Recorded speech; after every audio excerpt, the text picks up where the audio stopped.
Welcome everybody. My name is Denise van Eerden from the University of the Western Cape in South Africa. I am so happy to be here with you today. Please let's engage on social media as well using the hashtag Millennium Fellowship and hashtag UNAI10. If you have any questions, please do not hesitate to post them in the chat box. Let's get started.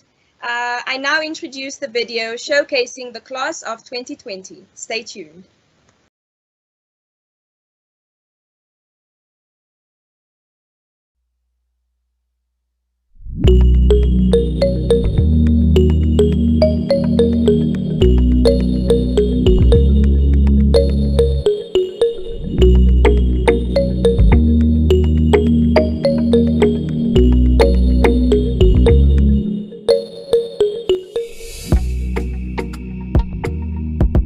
The project seeks to establish green spaces in urban communities, use those spaces to foster civic engagement among residents, and teach about overcoming food insecurity, partially through gardening skills. The Africa Student Support Network is a registered community-based organization here in Uganda that advances SDGs 1 and 4, that is no poverty and quality education, through empowering potential among the African children to transform our continent.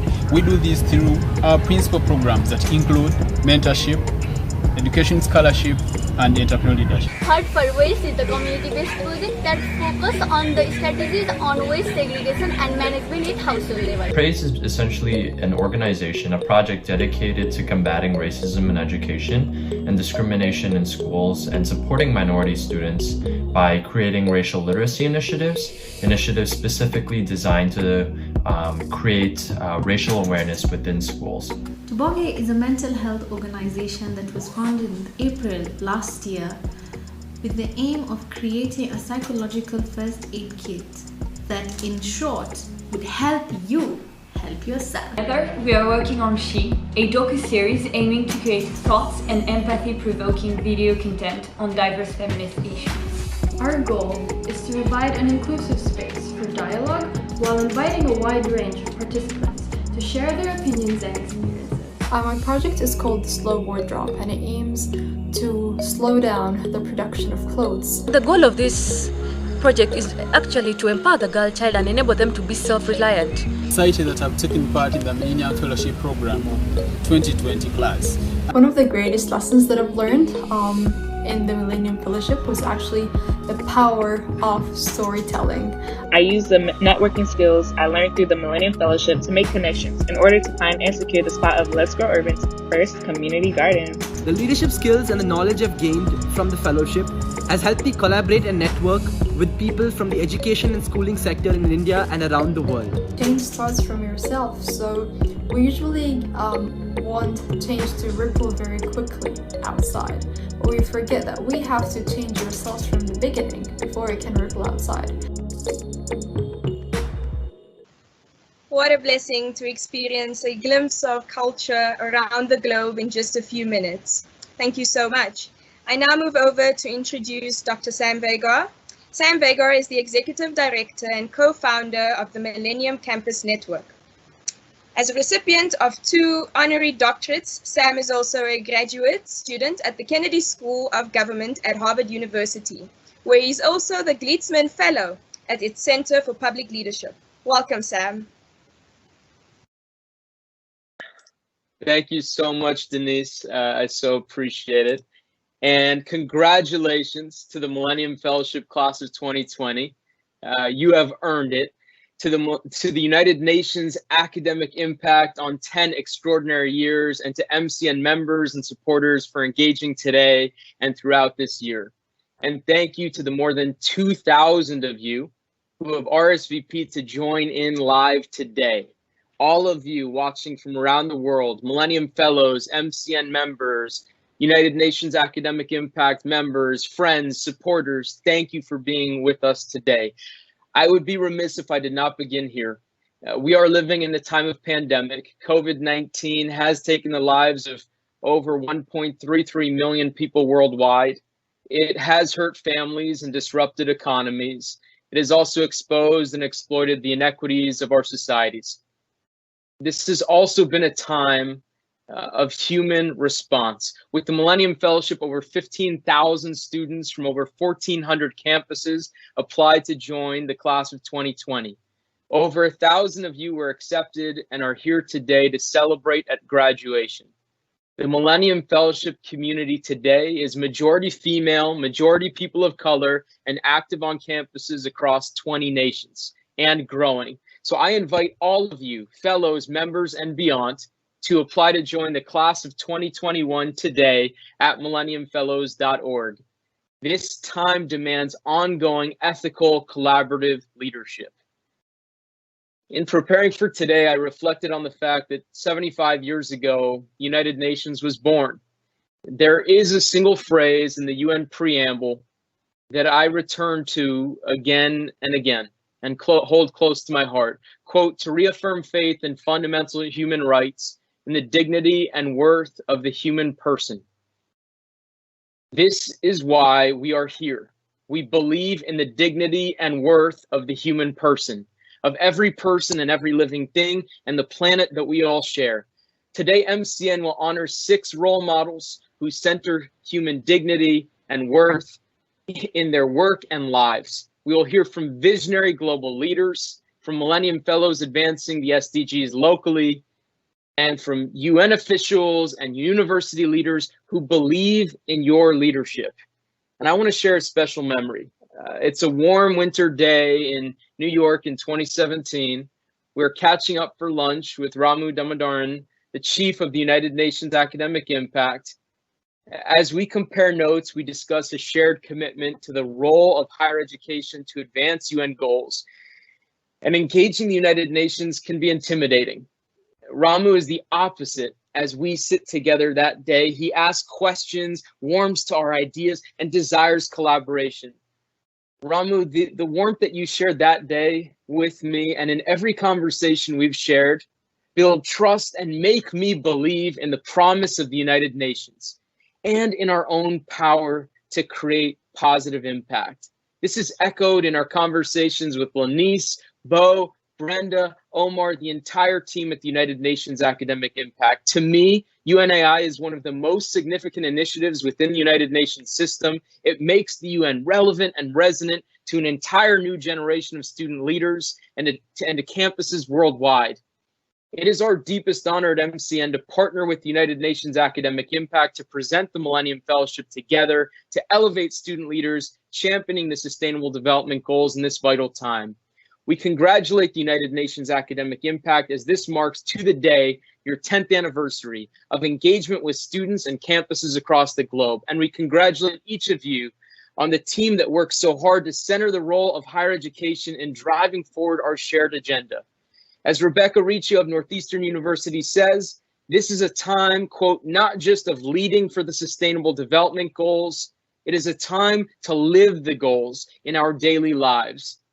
Thank you to the United Nations Academic Impact, and thanks to UNAI, Millennium Fellows are supported in living these goals as they connect classrooms with communities. Ramu, congratulations, and it is an absolute honor to celebrate today with you and your team. The floor is yours. Welcome. Thank you. Thank you so much, Sam. And on behalf of Lanice Collins, Omar Hernandez, Bo Lee, Brenda Wawa, and our wonderful interns, Davida Mosung and Peyton Jackson, thank you, thank Noha, and all the wonderful support that we've received from you as we developed this program together. Sam, you used a very powerful phrase just now about the promise of the United Nations. And that struck me because I think when an organization is 75 years old, you might legitimately expect that it would have had a chance to fulfill the promise with which it was established. But the reason we have not fulfilled, so to speak, but still have a promise ahead of us, is due entirely to your generation and to the succeeding generations, another phrase from the Charter, that you have empowered. Because you have set before us new opportunities, new promises to fulfill. And when I think of that November morning 10 years ago when we launched the Academic Impact, I realized that what we thought of was really an alliance, a consortium, if you will, of universities focused on research, on furthering what were then the Millennium Development Goals, but which, thanks in many ways to our own efforts at drawing up the principles of UNAI, became the Sustainable Development Goals. But very soon it was clear that we had left out a vital element of higher education: students. And so a year or so after the Academic Impact began, we created Aspire, which was the idea of action by students to promote innovation and reform through education. And we do have active Aspire chapters in Japan, in Korea, where we also have the Association of Korean Universities in support of UNAI, in India, where we have the Kerala Forum for the UNAI. But it became clear to us that at some point there must be a transition from an organization or an association-based gathering of students to individual projects that students could get together and see through. And this is where you came in, and we are grateful. Because you gave us the opportunity to work with students who had defined areas of interest which coincided with those of the United Nations, and who had the courage to take them on. I've often thought that it's important to look at history to see how great movements start, and today, November the 18th, has 3 other anniversaries. It was on this day in 1872 that in the United States, in Rochester, in the state of New York, Susan Anthony was arrested for daring as a woman to vote. The same woman who at the age of 17 led an anti-slavery petition campaign in her hometown. It was on this day in 1993 that South Africa enacted laws to end minority rule. Denise will remember this from stories her parents and grandparents have told her. And it was on this day in 2003 that the Supreme Court in Massachusetts outlawed the ban on same-sex marriage. If you look at these 3, we'll find all 3 were movements spurred by young people. Susan Anthony was young when she led the campaign against slavery. It was young people, the South African Students' Union, young people within South Africa and abroad, who led a campaign against apartheid, against investments in South Africa. And it was young people who asked for the elimination of all discrimination, including those based on the right of people to choose whom they loved. And so it's a powerful day, and it's also a day which brings to mind the fact that we, as the United Nations, and you as students, can work together to do what, in the memorable phrase that I remember Samuel telling me that the book that really propelled you on your chosen path was The End of Poverty by Jeffrey Sachs. And the phrase he has, that we must work for those whom we have never met and whom we never will. And that's also an idea that you students have had in working for causes that may not be your own, but which are human causes. And I think of Ikejiofo Prudence, your Millennium Fellow last year, a man who worked on breast cancer and cervical cancer. And last night, as buildings around the world were lit up in teal blue to build up the awareness on cervical cancer, I thought of men and boys like him who extend their care and compassion to areas they will never themselves experience. I'd be remiss if I did not thank the leadership of the United Nations that has given us strength and power, Secretary General Antonio Guterres and his predecessor, Secretary General Ban Ki-moon, who launched the Academic Impact, the successive Undersecretaries General in the Department of Global Communications, including our current one, Melissa Fleming, and the director of our outreach division, Meher Nasser, who joined us when we were barely 2 months old and who saw us through toddlerhood and teething, through travails and tantrums, and through tenacity and triumph. So that's been the journey that we have had today, and we're immensely grateful for your support, your energy, and for making us a part of your family. It is now my privilege to introduce the Secretary General of the United Nations, Antonio Guterres. On the 10th anniversary of United Nations Academic Impact, I congratulate its member institutions on their contributions and commitment to advancing peace, human rights, sustainability, and global citizenship. In the first decade, this initiative has created a vibrant network of students, scientists, researchers, think tanks, higher education institutions, and educational partners in nearly 150 countries. Its hubs for the Sustainable Development Goals and its Millennium Fellowship program have helped to advance intellectual social responsibility. Today, your efforts can be especially useful in overcoming the COVID-19 pandemic, addressing the climate crisis, and promoting digital cooperation for the common good.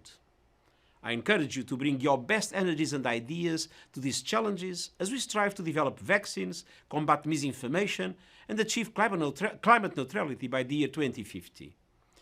I have long admired the historian A.G.P. Taylor, who reminded us that there are times in history where we reach a turning point but fail to turn. The juncture we face right now, our own 1945 moment as the United Nations marks its 75th anniversary, must not become one of those missed opportunities. Education is one of the world's great enablers of progress. Thank you for being part of the United Nations Academic Impact and promoting a movement of minds that can lead us towards more inclusive, resilient, and sustainable future for all.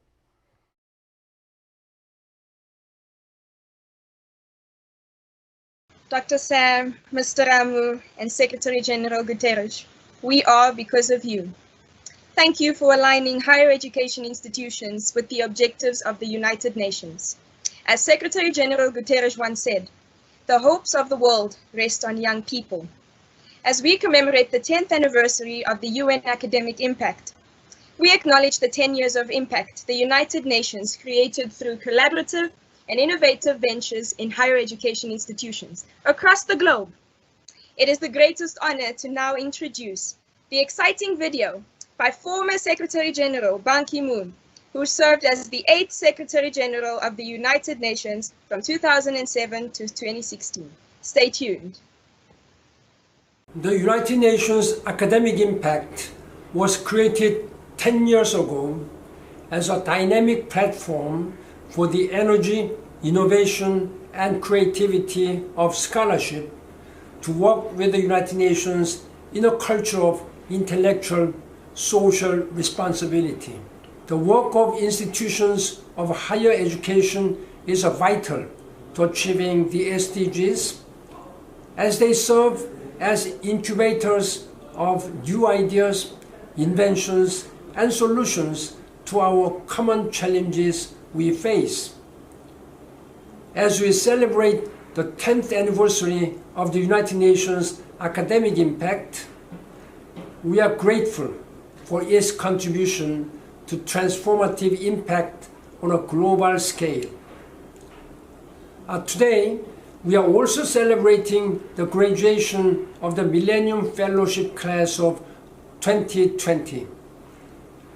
Cognizant of the fact that change starts in our own communities, UNAI's partnership with the Millennium Campus Network, MCN, a global student movement to address humanity's greatest challenges, started in 2018 with a goal to engage and empower young leaders so that individual action at the grassroots level will echo around the world and inspire others to do the same. With only 10 years left for us to achieve the SDGs, 2020 is ushering in a decade of ambitious, accelerated action to deliver the goals by 2030. You have the power to demand urgency and ambition and to supercharge ideas into solutions. And UNAI is here to serve as the bridge between you and the United Nations. Please join or continue working with UNAI as partners, members, colleagues, or interns in this new decade of action for universities and students. As I said when I launched the academic impact 10 years ago, we are not asking for your intellectual property, but we are demanding your dynamism, your energy, and your commitment. Thank you. Secretary General Ban Ki-moon, thank you for your role in shaping global leaders to effectively respond to global challenges ranging from climate change to health and food insecurity. As you have once said, the world will never realize 100% of its goals if 50% of its people do not realize their full potential. Thank you for helping us realize our potential. We have now reached the exciting section of the 2020 Global Generation Award winners. This year, we are honored to introduce extraordinary fellows. I am excited to give the floor to Millennium Fellows Brooke Ramos and Chloe Nicola. Hello, everyone. My name is Chloe Nicola, and I am a campus director at UNC Charlotte, and here are our fellows. And my name is Brooke Ramos. I'm the other co-director at UNC Charlotte. We just want to say congratulations to UNAI on their 10-year anniversary. We'd allow UNC Charlotte to say congratulations. UNC Charlotte's cohort seeks to uplift and educate our university and community. We have 4 project groups within our cohort. Blessing the Queen City, SDG 2, has raised over $200 and collected hundreds of donations from community partners in the midst of the pandemic. Cloud of Witnesses, SDG 3 and 4, seeks to address important contemporary problems, especially those issues that are exacerbated by the COVID-19 pandemic. These include racial inequalities, housing insecurity, mental health, and health disparities. Their podcast and website provide both personal perspectives and expert opinions alongside useful visuals. IACT SDG 13 is an online interactive campaign designed to educate the Charlotte community on easily achievable, sustainable actions that can be done at home that enables everyone to do their part. IACT wants everyone to know that they don't have to solve climate change in one fell swoop. Rather, it's about everyone doing the little things that add up to incredible impact. Last but not least, Girls Who Launch SDG 5 strives to turn young girls into the changemakers of tomorrow through entrepreneurship. Through their multifaceted platform, they expose girls to business, critical thinking, and confidence-building content that leaves them prepared to take on the world. You can connect with 3 of these projects foremost on Instagram at Blessing the Queen City, at IACT-CLT, and at Cloud of Witnesses CLT. It is our express honor to award 2 people who go the extra mile to administer healthcare in remote areas of Liberia. Dr. Raj Punjabi and Marian Suba of Last Mile Health are also working tirelessly during the pandemic to aid those in need. Dr. Raj Punjabi is a Civil War survivor, immigrant to Liberia and the USA, graduate of UNC School of Medicine, among others, assistant professor of medicine at Harvard Medical School, and honored with the distinction of Knight Commander of the Most Venerable Order of the Pioneers of the Republic of Liberia. Last Mile Health trains community members in medical skills to serve their villages and towns while providing technology to facilitate healthcare. So far, community health workers have made over 4 million home visits, and over 1 million people have been treated for malaria, pneumonia, diarrhea, and child malnutrition. In response to the COVID-19 pandemic, Last Mile Health has bolstered the capacity of Uganda, Malawi, and Ethiopia to detect the virus, and has shared tools to support frontline workers with the Community Health Academy's digital resources. Marian Suba of Last Mile Health is country director of the organization, where she manages the National Committee Health Assistant Program with Liberia's Ministry of Health. She serves a staff of 180 people in this role and carries over 35 years of experience as a public health specialist, strengthening reproductive, maternal newborn, and child health programs. Her CV includes World Vision and AfriCare, with many titles following her name, such as Fellow of the West Africa College of Nursing, Certified Registered Nurse Midwife, Certified Maternal Child Health Registered Nurse, and Pediatric Nurse Practitioner. Dr. Raj Punjabi, Marian Suba, the Millennium Campus Network honors you with the Global Generation Award. Thank you very much for helping to heal the world one step at a time.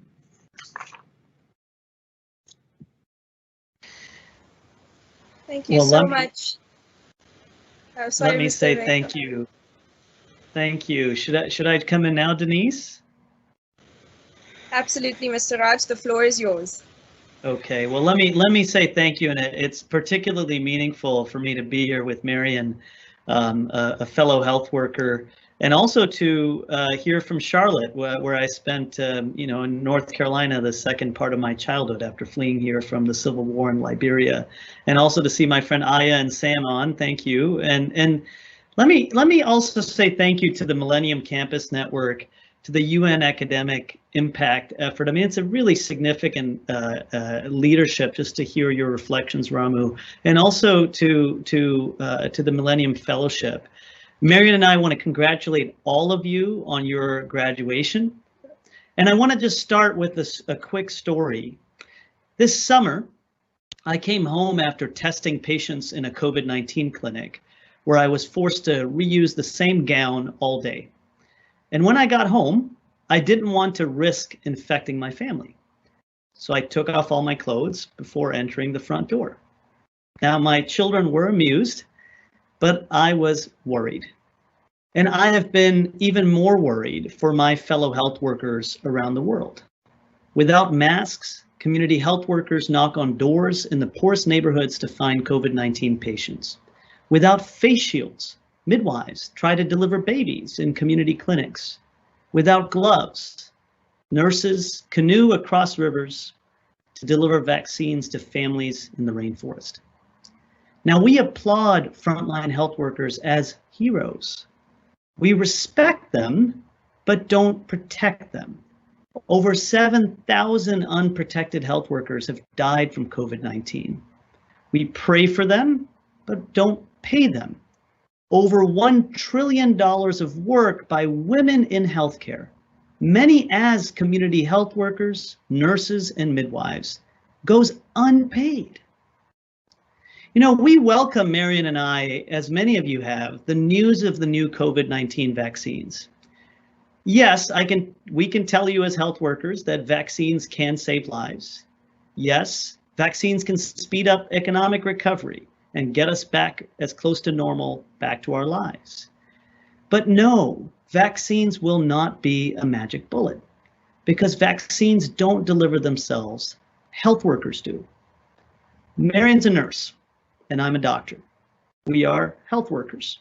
So today we are honored to accept the Global Generation Award, not only as recognition of our team at Last Mile Health, but as a call to action to support health workers.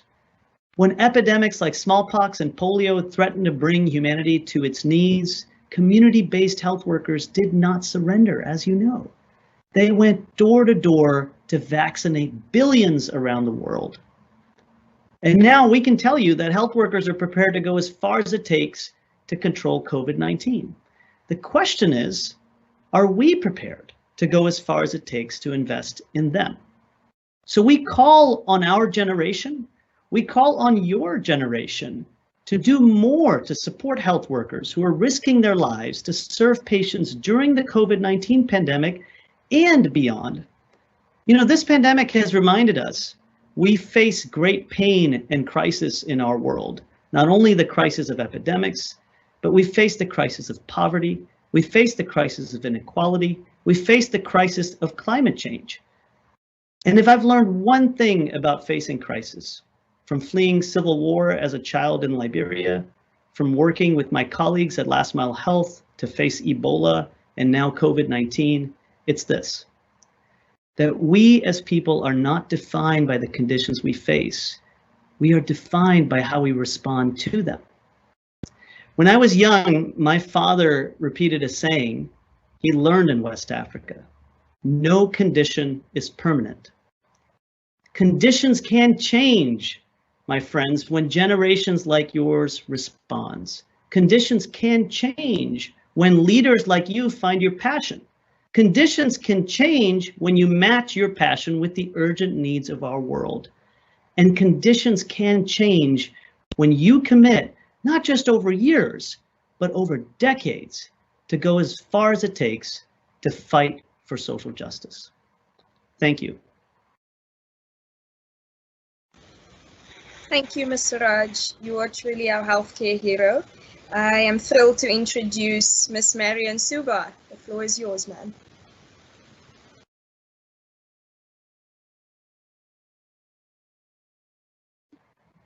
Marian, I think you're on mute. The famous words of 2020. Yeah, I want to thank the Millennium Campus Network, the United Nations Academic Impact, the Millennium Fellowship for this invitation. It's an honor to be selected and then accepted, which I accept this award with great humility, especially on behalf of all of the community health workers of the world. I want to also congratulate our 100 Millennium Fellows who are graduating today and going on this lifelong journey of making the world a better place. I understand that there are 4 Liberians, so a shout out to you. We need you in Liberia. I want to take a few seconds to reflect on my journey as a professional health worker. And I always remember the definition of health from WHO, where it goes further than saying that health is not only the absence of disease, but we look at well-being, we look at balance, and we look at harmony. I also note the importance of community health in making that balance, that harmony, and that development. Throughout my career, I have always seen the awakening of communities, and I've been motivated to work with them. I have learned that clear communications, a shared goal, culture, values, strong leaderships, which are key elements of communities, are what is needed to move people from poor health to good health, from underdevelopment to development, which I call justice. That is why we at Last Mile Health invest in community health workers to promote that well-being and connection, the human rights and justice. Community health workers are trusted members of their community who serve the daily health needs of their neighbors. They can refer if they need help with their interactions by supervised professional health workers. After being trained, these common people from these remote communities possess skills and knowledge, not only for conducting health education activities or health promotion or doing routine visits, but they are equipped with medicines. They have a test kit and they can do malaria tests. They have antibiotics that they administer correctly for pneumonia, and they even have contraceptives to help our mothers.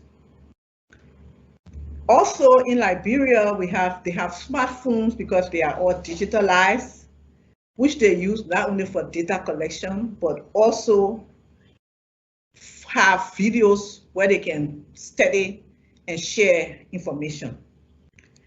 I'd like to tell you about one community health worker that I thought about and that I thought really display what WHO talks about when we talk about health being, well-being, balance, and not just the absence of disease.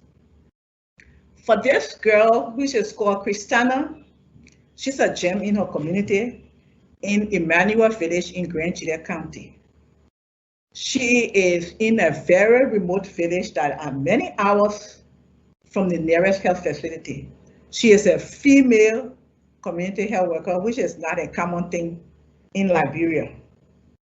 Her primary work, like we talk about, is to take care of under 5 children, do malaria, do health promotion. But through her work, she has been linking the community to the health system and advancing justice. An example was when she found out about another young girl in her community that had mental illness. And in Liberia, mental illness is a stigma. And because of her training what she got as a community health assistant, community health worker. She went on to make sure that this girl was not stigmatized. She even tried and linked her to mental health clinicians in Swedru, where she could get assessment and be able to get treatment for her illness. I like to talk about communities that being static and very dynamic, which is our response in last mile health when we look at COVID-19. We were doing community health in remotest community, and then the outbreak of COVID-19, we integrated the prevention, detection, and response activities into our activities. So instead of stopping those activities, we continue them, and health workers, now all of the community health workers in Liberia are trained by Ministry of Health approved curriculum, and they are now working alongside, and they do have PPEs and other equipment that they're using to prevent themselves so that they work safely. That is the same thing like during the Ebola outbreak. We found out that it was the community that was very instrumental in making sure that we combat the disease, which is, I consider, justice, moving from poor health to good health. Dr. Hafner Miller, former Director General of WHO, he said, and my favorite quotation in the world is, health is not everything, but without health, everything is nothing. But I would like to tell you that you cannot achieve justice or development without health. However, you cannot achieve health without community health.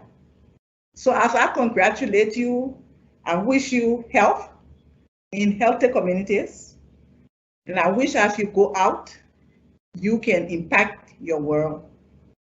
Thank you. Thank you, Ms. Suba and Mr. Rajesh. You are truly our healthcare heroes. I'm thrilled to give the floor to Millennium Fellows Sophia and Farin. The floor is yours. Marian, Raj, thank you so much for your wonderful words. Hello, everybody, and congratulations. I'm Farheen, Millennium Fellow and the Co-Campus Director for Sciences Po Paris. Our cohort has been working on 3 projects covering SDG number 3 with a podcast which explores the intersection between social issues and mental health, SDG number 10 with a YouTube series which gives voice to the local people in the city of Le Havre, France, and finally SDG 5 with the docuseries She, where we strive to initiate dialogue on humanitarian issues through the lens of feminism. As we celebrate future leaders today, we look to the people who have made it possible for us to be here. And I know I speak for all the graduating fellows when I say that we draw immense inspiration from all of you who have been working to effect change in this world, none so much more than trailblazing women. Our next recipient is from South Africa, where she started out as a teacher, shaping young minds. She has since served as a deputy president of South Africa and founded the Umlambo Foundation for Leadership and Education, and is currently the executive director for UN Women. She has dedicated her entire career to fight for human rights, equality, social justice, and ending violence against women. Thank you, Farheen. I'm Sophia, a Millennium Fellow and Co-Campus Director from Sciences Po Paris. And together with Farheen, we are profoundly grateful to be able to introduce Famzile Mulambo Nguka, United Nations Under Secretary General and Executive Director of UN Women.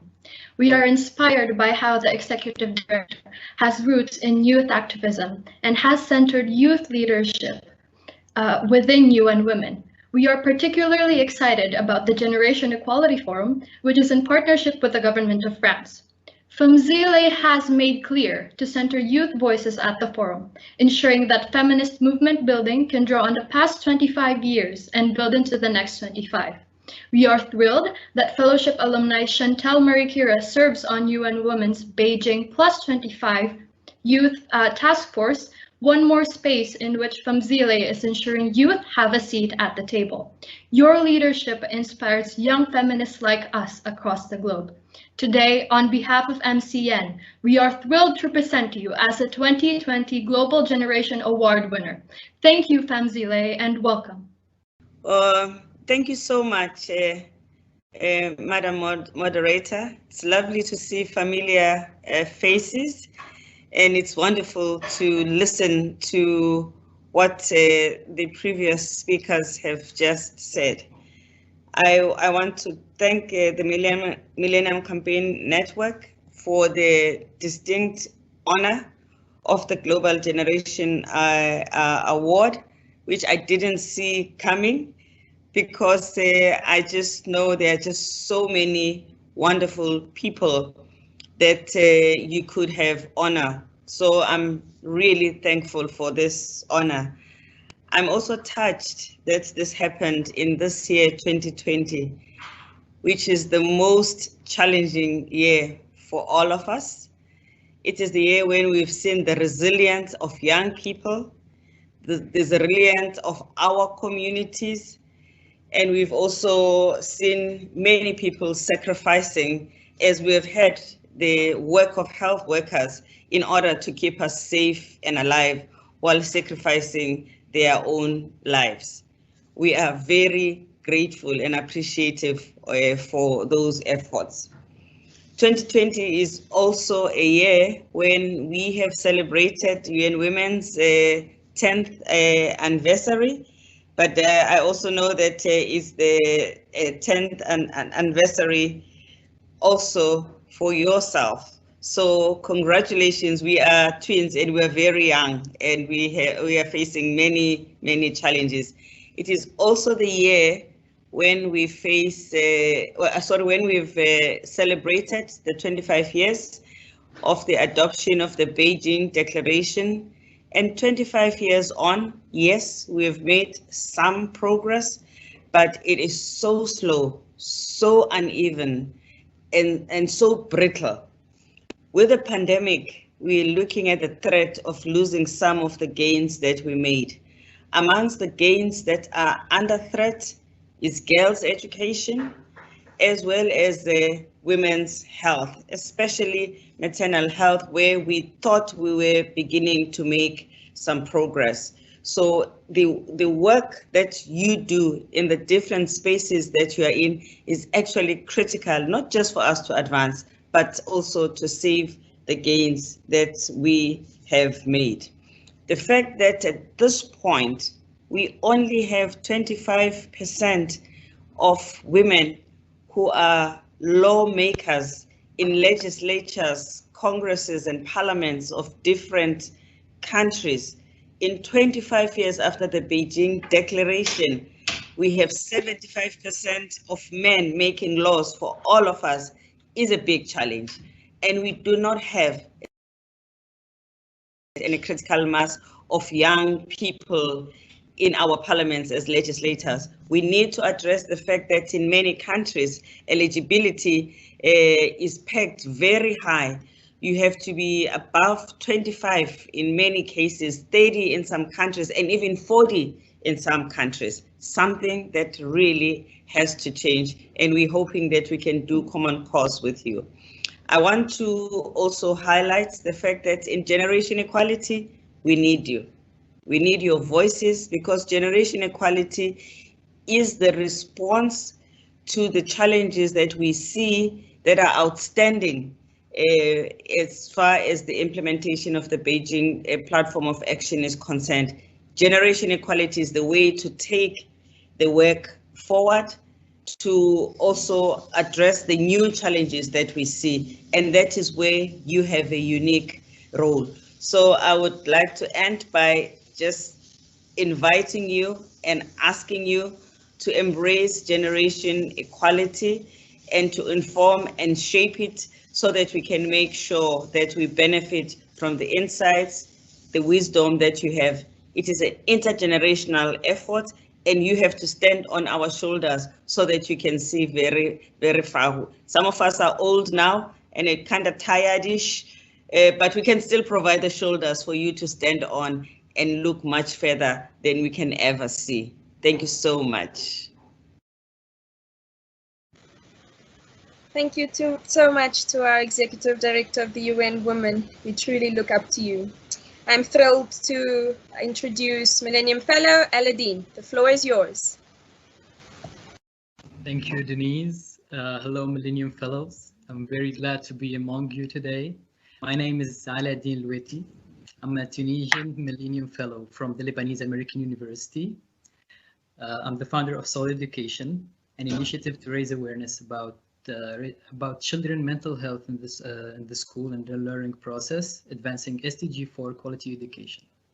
Today, I'm honored to present to you a powerful woman, a leader, a feminist, a diplomat, and an advocate for youth and for democracy. Yes, you guessed it right. I'm talking about Aya Chebbi. Aya devoted her last decade fighting and empowering youth by presenting and doing work in the social life. Aya is the founder of multiple platforms such as AfriZist and the Africa Youth Movement in the purpose of empowering youth and positioning them and supporting their work. When you ask Aya about being African, she might say, and I quote, "I'm not African because I was born in Africa. I'm Africa because Africa was born in me." So in recognition of her amazing work and in her empowering youth, Aya is appointed as the first African Union Special Envoy for Youth, and she's the youngest senior member in the African Union Chairperson's Cabinet. Awards are not a new concept to Aya, as she was awarded before in the 2019 Gates Foundation Award. Also, she was named in Forbes 50 as Africa's 50 most powerful women. So on this occasion, on behalf of the Millennium Campus Network and with support of Millennium Fellows, please join us celebrating Aya as a 2020 Generation Global Award winner. Welcome, Aya, and thank you so much. Thank you so much. Can you hear me? Can you see me? Okay. Yeah. Ale, how old are you? Aladdin. 19. You rock, my brother. Thank you, Aya, thank you. You're amazing. And I just wanted to also say, we stand on your shoulder, Mama Pumzile.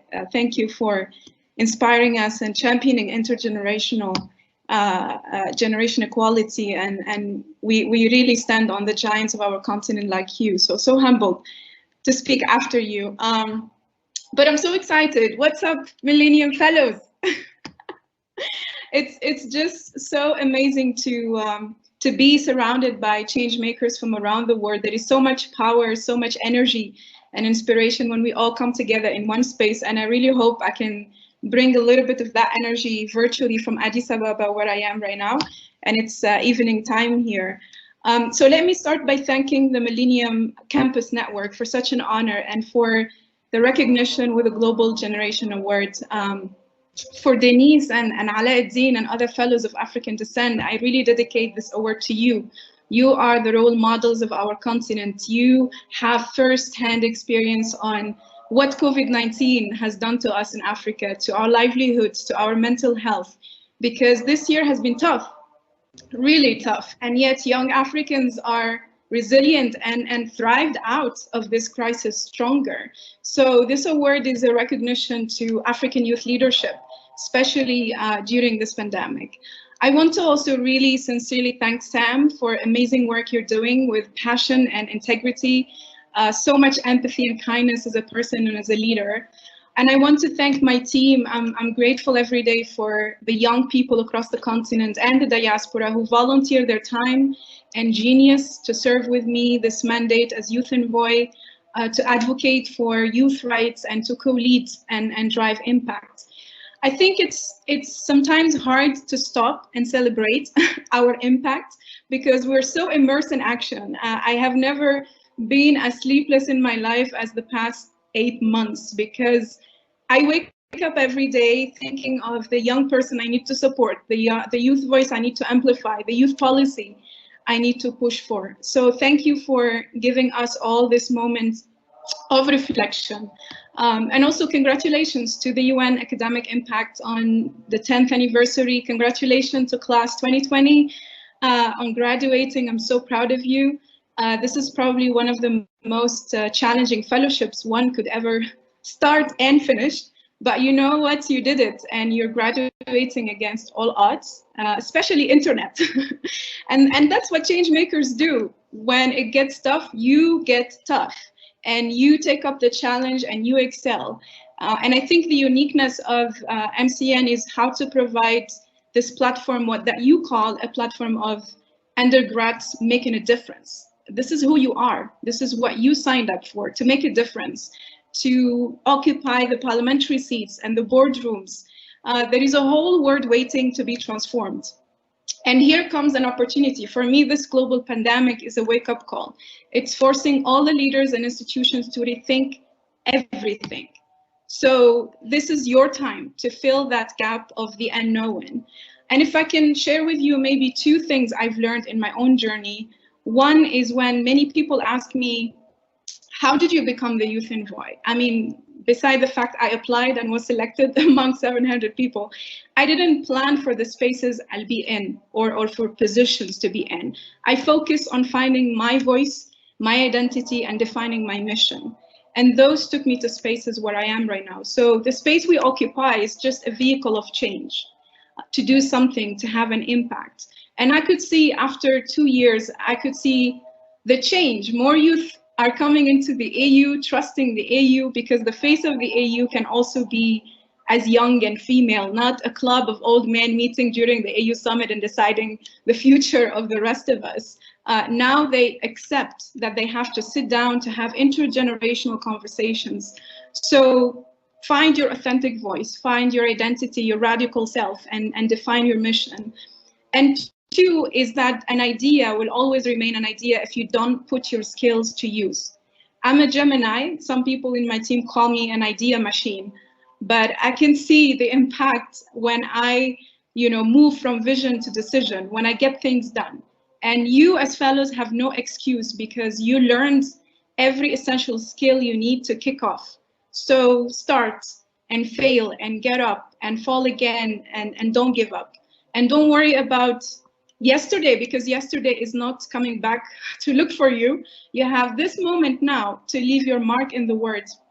As long as you're breathing, you got to do something about ending injustices of our world. It takes grit, it takes tenacity, it takes sacrifice, but that's fine. It's called the struggle, and you are now not alone. You have thousands of other fellows to support. And every day I think that change is required, because we can't allow any more injustice and violence, exploitation and oppression under our watch. Our future is at stakes. Those deciding on our behalf is not their future, it's ours. So we have to take charge. We're equipped to take charge. So let's take charge, fellows. Stay safe and stay healthy. Thank you to our wonderful Millennium Fellows and our honored guests, Ms. Suraj, Ms. Marian, Ms. Aya, and Ms. Pumzile, for your encouraging words. You play an integral role in ensuring that human rights are at the core of any pandemic. Thank you for being at the forefront of addressing the world's greatest inequalities. You are our hero. I am heartened to celebrate the commitments of another South African, Justice Albie Sachs. His career in human rights activism started in 1952, when as a 17-year-old second-year law student at the University of Cape Town, he partook in the Defiance of Unjust Laws campaign. Much of his subsequent work involved defending people charged under the apartheid's racist statutes and repressive security laws. As a result of his work, he was raided by the security police, subjected to banning orders restricting his movement, and was placed in solitary confinement for 168 days without trial. When in exile in Mozambique in 1988, the South African security agents of the apartheid regime placed a bomb in his car. Justice Albie lost an arm and sight of an eye. After 24 years, Justice Albie returned from exile in 1990 and played an active role in the negotiations which led to South Africa's constitutional democracy. After the first democratic election in 1994, Justice Albie was appointed by Nelson Mandela as one of the first judges of the Constitutional Court. In one of Justice Albie's written judgments, he said, "What the Constitution requires is that the law and public institutions acknowledge the variability of human beings and affirm equal respect. Therefore, equality is not about sameness, but embracing difference." For his commitments to tackling apartheid and advance human rights such as dignity and equality, on behalf of MCN, I am honored to recognize Justice Albie as a 2020 Global Generation Award winner. Congratulations, Justice Albie. It's not fair. You can see me and I can't see you, but that's what happens. I've got other engagements this evening. I so wish I could be with you to receive the award directly. And what's making it even more unfair is I want to say thank you to Denise for saying lovely things about me, but I haven't even heard what she said. So you'll hear me, after Denise has said nice words about me, thanking Denise. I think she'll say nice things about me. What's more important though is we have a very, very lovely connection, and that's with the University of the Western Cape, where Denise did much of her studying, and where I sent all my papers that I took back from exile about how we created the foundations of our Constitution, where I donated my artwork. Why? Because the University of the Western Cape was the university of struggle in South Africa. Out in the bush, as it was called, people of colour meant to be kept away from nasty white people like myself, and they in fact became a centre of struggle against apartheid, and Denise is in that tradition in another kind of phase, because that was the phase of police invasions, tear gas on the campus, people being picked up, people being tortured. You don't have to go through these epic things today, but you do have to struggle. That's what I would say, that's what I would advise you in terms of your graduation. As I congratulate you, carry through the values. From these programs you get skills, very important. You get confidence, exceptionally important. You get networks, also very, very valuable. But above all, you get values, certain core values. I think this is a great moment in the world, anywhere in the world, whoever you are, to be young, to have a direction in your life, to have a certain energy and vitality, and be ready to go. And I hope you are all ready to go. And there's such big, beautiful, terrible, beautiful challenges in the world, the planet itself. The green, the green, the green, the green, the clean air. Not just the clean air physically with the carbon dioxide, but the clean air, as it were, of thought, of ambitions, of goals that we need. The issues of race, so profoundly on the agenda today. Black lives matter, black lives matter, all lives matter, black lives matter, 3-1. And until black lives don't matter as black lives anymore and just become human lives, we have to continue saying black lives matter, and that will be a challenge for all of you, black, white and brown, to deal with. And then the issues of poverty, of exclusion, of malnutrition, of disease, so many issues like that, all to be tackled. And it depends what you care about. If you simply see vaccines as a source of wealth and accumulation for the big pharma companies, okay, you have a right to make that choice. But if you see vaccines as something that should be there for everybody, that unites humanity in a common endeavor to enable people to live enjoyable and fruitful lives, then that's something completely different. We use the term Ubuntu in South Africa, interdependence. All human beings are interconnected. My humanity is not diminished by recognizing your humanity. It's enhanced by recognizing your humanity. And I believe that's at the core of the programs that you've been doing. I believe those are the values that you take out with you as you enter into the world, and some of you will become administrators, and some of you will be political activists, and some of you will be scientists, and some of you will be engineers, and others will be pedagogues and healers and farmers, and organizing, using your skills, linking up with others, enjoying the fruits of being young and bright and guided and enthusiastic. Keep up the enthusiasm for good things, for worthwhile things in the world, and you will feel that goodness signifying something for you personally, individually, and collectively. Go out and do well. Thank you, Justice Alfie Sachs. I now give the floor to our Millennium Fellow, Stacey Umbati. I'd first of all want to say thank you to Justice Bojan for the inspiring words and for being one of the heroes in bringing an end to the apartheid. So you have challenged us to live out the values and bringing a halt to the injustices that are ravaging the world. So my name is Stacey Umbati, and I am a campus director at Strathmore University in Nairobi, Kenya. Today is a great day. And first of all, I'd like to applaud all the fellows and every person here committed to advancing the Sustainable Development Goals, serving your community, and ultimately bringing social change. I applaud all of you. My project is called Waridi, which advances SDG 3, which is good health and well-being, together with SDG 4, which is quality education.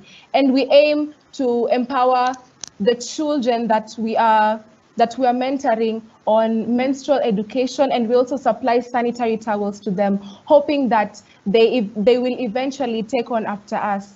I am exhilarated to present this award to a social entrepreneur who has contributed largely to dignity, physical well-being, and opportunity of urban slum dwellers in Kenya. He is the founder of the Shining Hope for Communities, which impacts over 2 million Kenyans, and he's also taken part in the COVID response.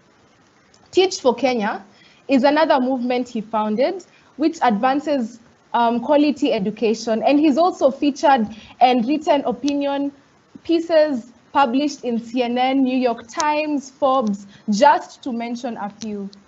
A message that resonates with the fellows concerning his project is he empowers the community in guiding the agenda of social change in the spirit of inclusivity. It is a pleasant coincidence that both our projects involve the same community, which is Kibera. That is very heartwarming. So previously, he was named Forbes 30 under 30 for top social entrepreneurs. And today, on behalf of the MCN, it is my utmost joy and privilege to honor the Global Generation Award winner. Ladies and gentlemen, please join me in congratulating Kennedy Odede. Hello everyone, my name is Kennedy Odede, the founder and CEO of Shining Hope for Communities, SHOP, that works in the informal settlement here in Kenya to help people come out of poverty. I am honored to be here accepting this Global Generation Award. And I wish I was there in person, but I'm sorry, I'll do it here virtually. Thank you, MCN, for this recognition. I also want to congratulate the United Nations Academic Impact on its 10th year anniversary. I'm truly inspired by this initiative to support the future leaders, people fighting for the right and trying to help others. I want to acknowledge my friend Sam, who I met many years ago when we were both students in the university. I met Sam in a bus, and Sam told me about in his initiative, what he was trying to do. And I was just so much inspired. Just looking around what the Millennium Fellows have achieved. And today, you are all graduating. It really touches my heart. It makes me believe in that power of young people. I want to share my quick story to connect to some and to all of you. I say again, I believe that young people have that power to change. And for you to start change, you have to transform yourself first. I was born very poor. At the age of 10, I was homeless. I lived on the street, in a slum. And then later on, I got tired. And I wanted to be part of change. And I founded Shopco when I was 15 years old. And up to now, we are still doing it. What does this mean? This means that the power is in young people. And we are the ones to change. And I believe that right now, young people are needed more than before. The world needs them. This is the time to stand up. This is the time to push those ideas. This is the time to dream and make the dream come true through hope. So many of you are also working hard to create change and build a better future. I encourage you to continue to journey building social impact, careers, and I want to wish you the best. Again, it is not easy. Don't give up. I wish I had MCN. I wish I had Millennium Fellows to support me. Get to know each other, talk to each other. It's not all the time roses. Being an entrepreneur is something tough. I want to wish you the best, and I hope you are going to have a bigger impact in this world. Thank you so much.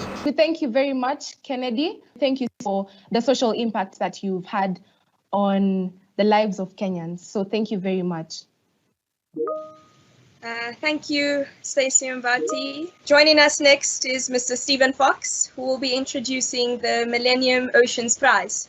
Mr. Steve is the CEO of Think Impact, where he helps to manage a portfolio of nearly 200 social enterprises at different growth stages in different sectors ranging from agriculture and health to tech and education.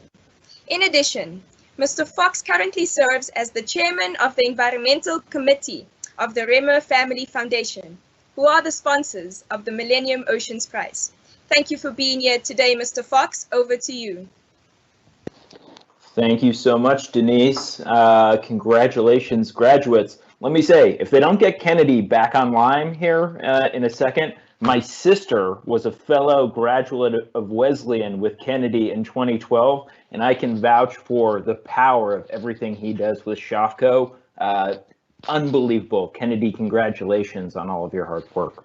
But I'm here today to talk about the oceans and to introduce our Millennium Oceans Prize winner, Mika Stacy Solis from UTI in Ecuador, and her campaign Giant Manta Rays, a flagship species to fight. Let me say that this year has been an absolute humdinger for the climate, and as much so for our quiet guardian of world sustenance, sustainability, and water, the ocean. She's been through a lot the last couple thousand millennia, but as a species, we've really ramped up the pressure on her of late. The importance of this Oceans Prize is to call out these stresses, to protect, preserve, and most importantly, make progress on the way we interact with our ocean. Mika's project is a stellar example of someone who has found deep passion and strong advocacy for a species that is threatened. And her ability to convey passionate stories about an issue that's so often overlooked to all of you is something that I'm incredibly supportive of, and the Reever Family Foundation is overjoyed to support. Without further ado, let me please hand it over to Mika and her mantas. Thank you, Mika.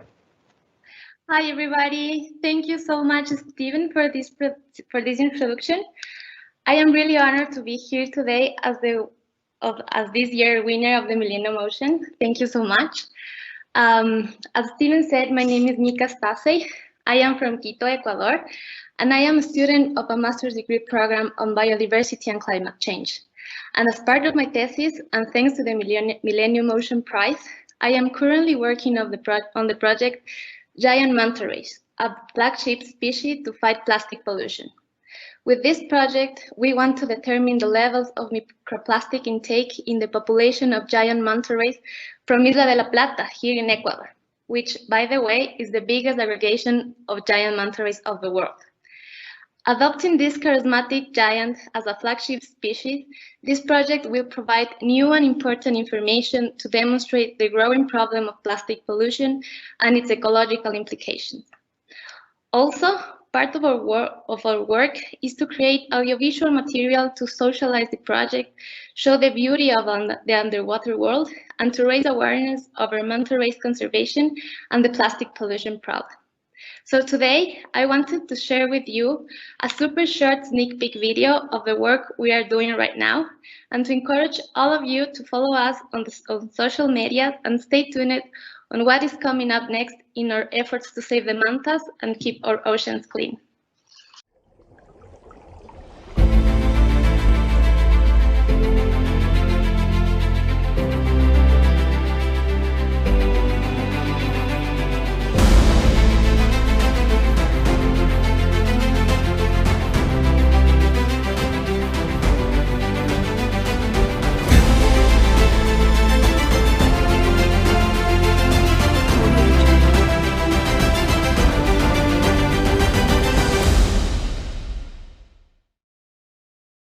And thank you so much once again.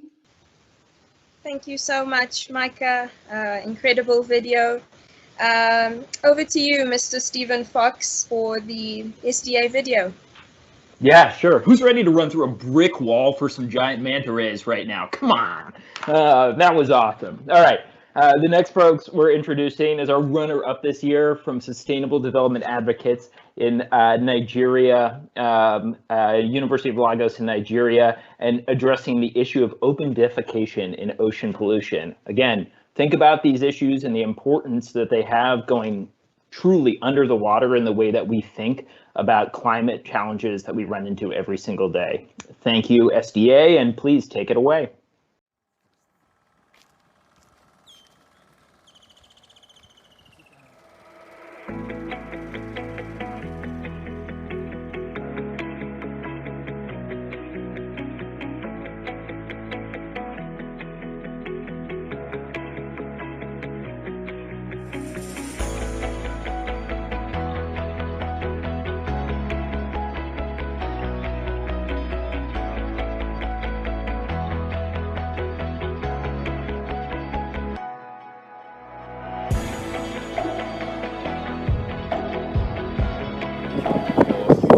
Toilet.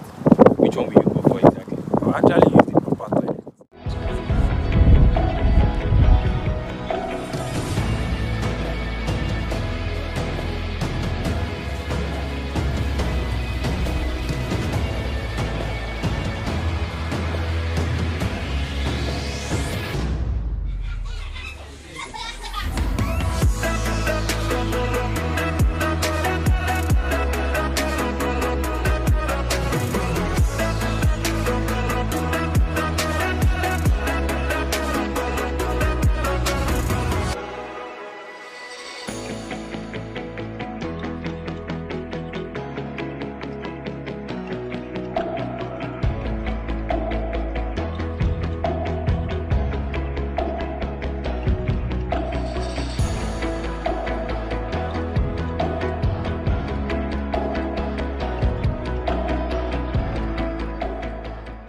Thank you, Mr. Fox and Mika Stacy. It is so important to shed light on environmental challenges that affect marine life, and you do just that. Fighting for justice and equality would be futile if we do not have the environment to live in. Thank you for your inspiring and amazing work. In addition to student leadership, we also rely on our universities to promote youth activism. Here to share a few words with us is the director at Sciences Po in France, Vincent Ferté. Mr. Vincent, we are truly honored to have you in our limelight today. The floor is yours. Thanks a lot, Denise, for this kind introduction, these nice words. Meet the Executive Director of MCN, Sambagar, Mr. the Chief of United Nations Academic Impact, Ramu Damodaran. Dear scholars, dear Millennium Fellows, it's a great pleasure for me to join you for this ceremony. If I understand well, actually, we are celebrating 2 anniversary, the 10th anniversary of the UNA and this graduation ceremony. On behalf of Sciences Po, on behalf of the Dean of the Undergrad College, Professor Stéphanie Balm, I would like to congratulate you all for your engagement, for your patience, and for your willingness to have an impact on the world you are living in. I'm proud of you. I'm proud of the students of the Europe-Asia campus of Sciences Po who have decided to engage in community projects with a local impact. At Sciences Po, we have decided to bet on the importance of extracurricular activities by creating the civic learning program based on community service and social entrepreneurship.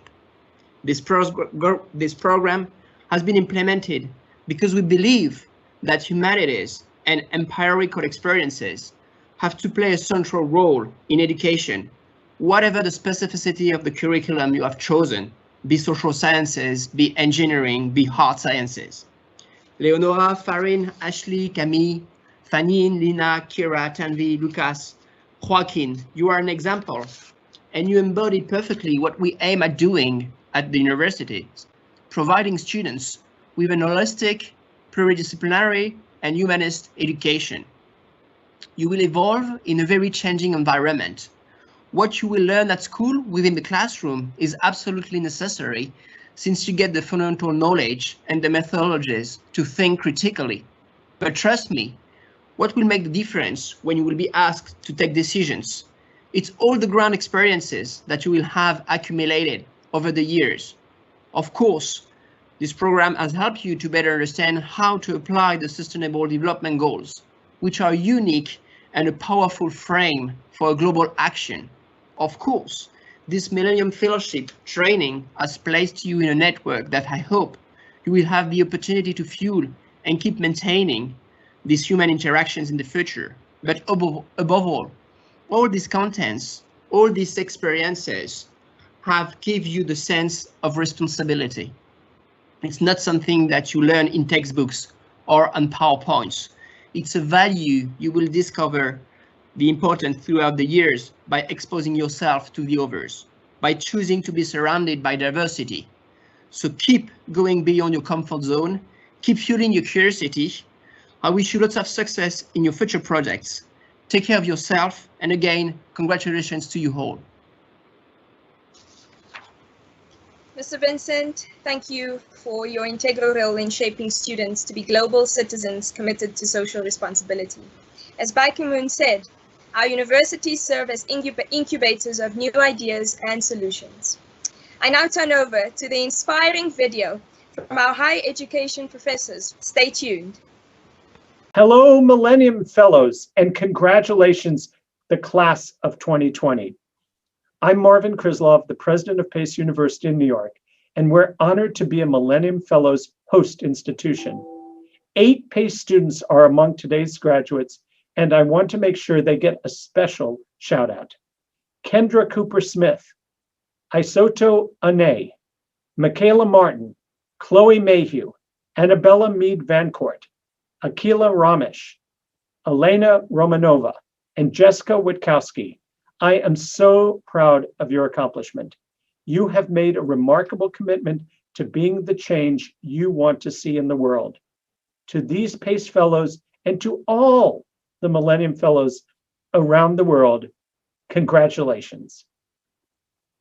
Hello, Millennium Fellowship class of 2020.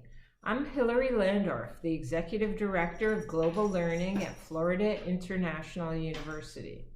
I'd first like to congratulate all of you for graduating from this fantastic program. As Millennium Fellows, you have demonstrated a commitment to social justice, innovation, and global citizenship. You're an inspiration to other students and community members who are working to affect social change. I urge you to dream big in all your future endeavors. You've already demonstrated that you have the power to help humanity. So I encourage you to be fearless in the pursuit of your goals, to draw on your experiences and connections as Millennium Fellows, and always remember that wherever life's journey takes you, You have the power to make the world a better place. Congratulations. Hi, I'm Jeff Abernathy. I'm the president of Alma College. It's Alma College's mission to prepare students who think critically, serve generously, lead purposefully, and live responsibly in a world they bequeath to future generations.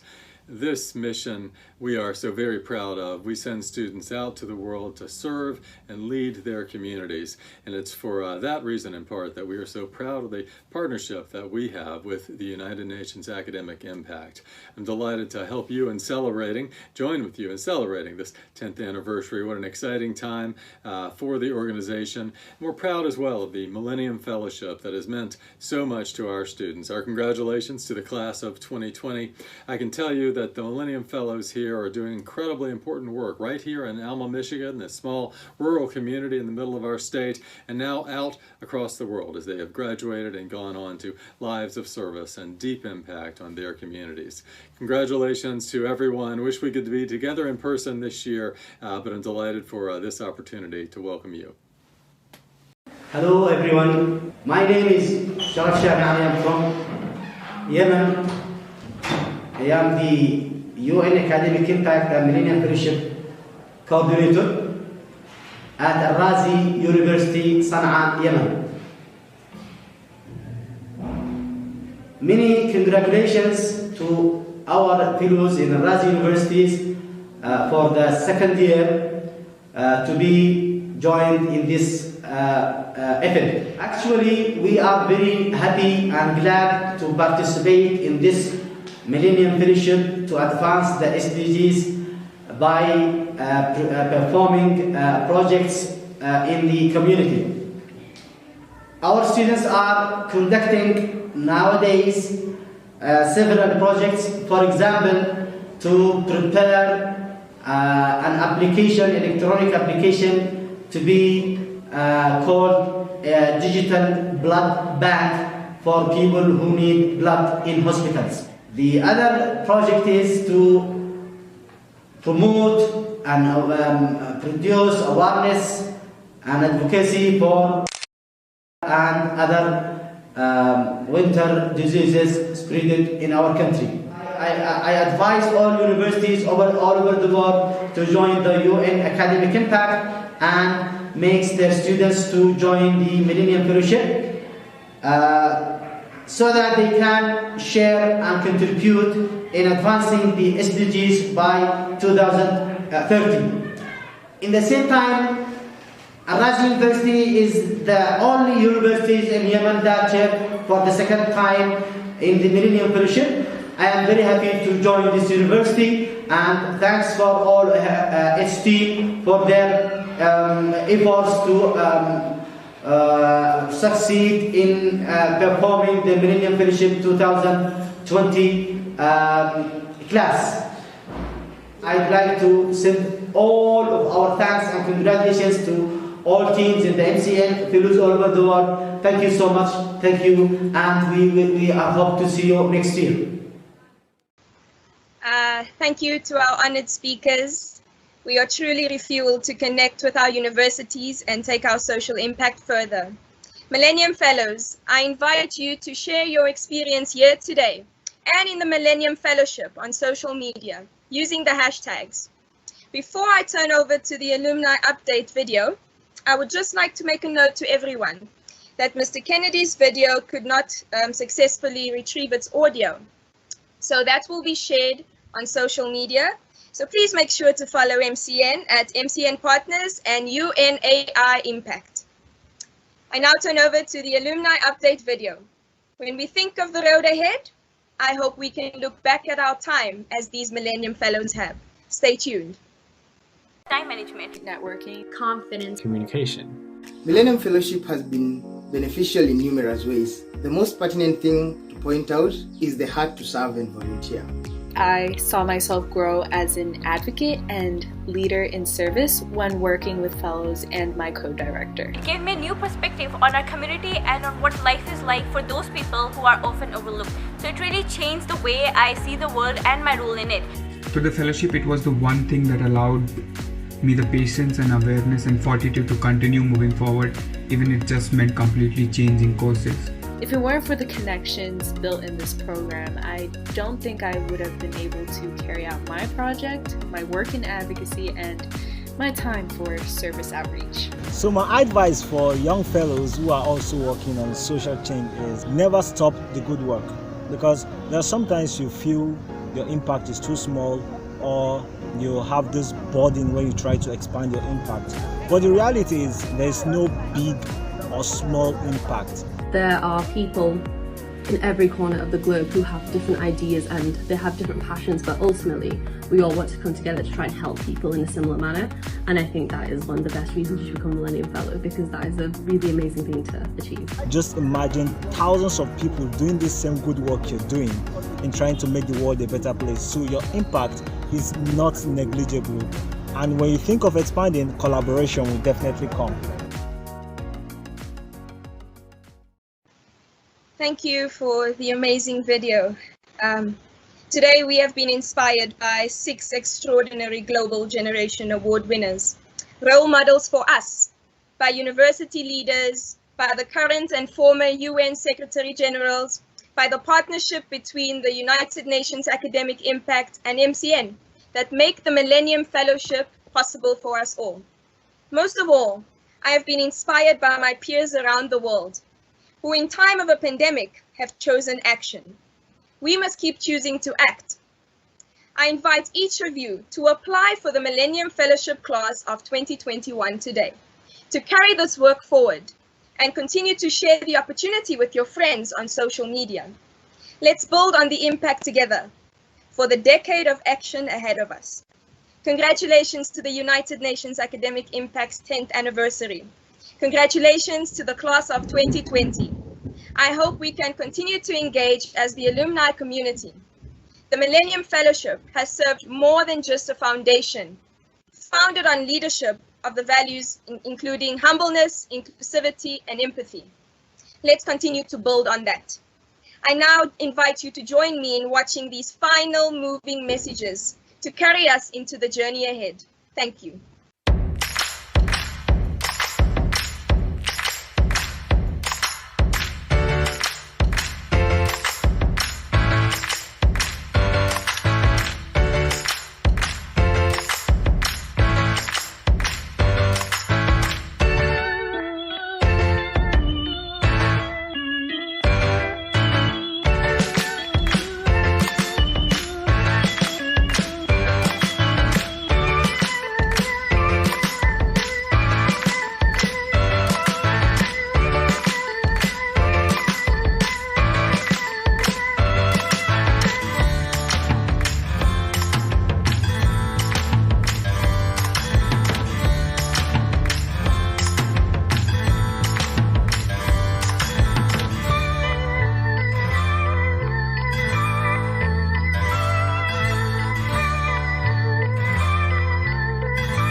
Thank you so much. It has been a wonderful ceremony with all.